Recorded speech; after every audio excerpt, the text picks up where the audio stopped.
Que allons-nous devenir? Ça fait vraiment boule de cristal dit comme ça. Être artisan et utiliser l'IA? Et pourquoi pas?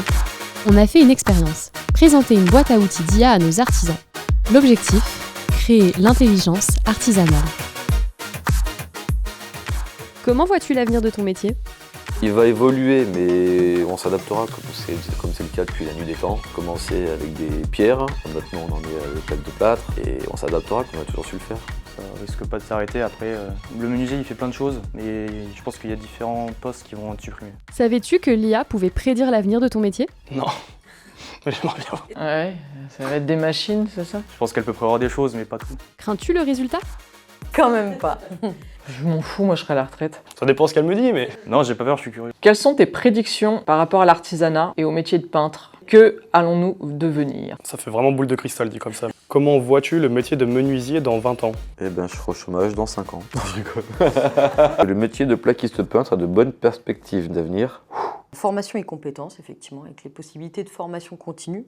Je pense qu'il y a du travail là-dessus, et notamment l'éducation professionnelle et l'éducation pédagogique pour les femmes et les jeunes filles qui commencent ce genre d'études. Les régulations en matière de durabilité deviendront plus strictes, poussant les menuisiers à adopter des pratiques et des matériaux plus écologiques. Il pourrait y avoir une augmentation des certifications professionnelles liées à la durabilité et à la gestion des ressources. Je pense qu'on est déjà dedans en fait. Nous, on nous demande de plus en plus de faire attention à ce qu'on trie, comment on le recycle et tout. Matériaux innovants, c'est déjà le cas. Il y a de plus en plus de matériaux diversifiés que le bois, qui sont d'ailleurs bien plus utilisés en ce moment.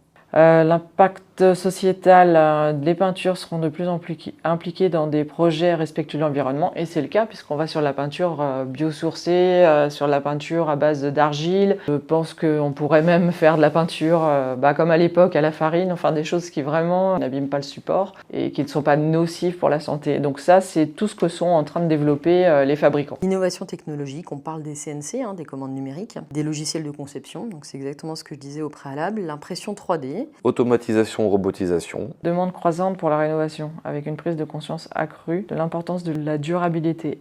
Alors, qu'en penses-tu? Alors, je suis pas dans l'avenir, mais ça a l'air crédible.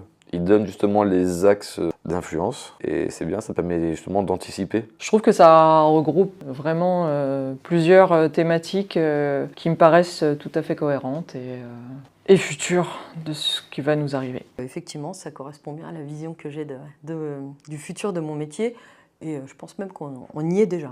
L'IA peut-elle être un bon outil? Eh ben, je pense que c'est très intéressant parce que le secteur du bâtiment il est en pleine mutation. Pour ma part, il est le bienvenu parce que je l'utilise tous les jours. Mais il a ses petites limites. Ça peut être une bonne phase préparatoire. Par contre, en revanche, il n'y a pas ma touche. Et les clients, ils sont venus me voir parce qu'ils voulaient ma touche. Donc ça, je ne sais pas si on pourra le remplacer complètement. Moi, je suis un peu aussi version ancienne, j'aime bien la manière vraiment traditionnelle. Après, c'est vrai que sur certains points, c'est vraiment une aide en plus. Alors là, clairement, aujourd'hui, je découvre ChatGPT et je crois que ça va être mon meilleur ami.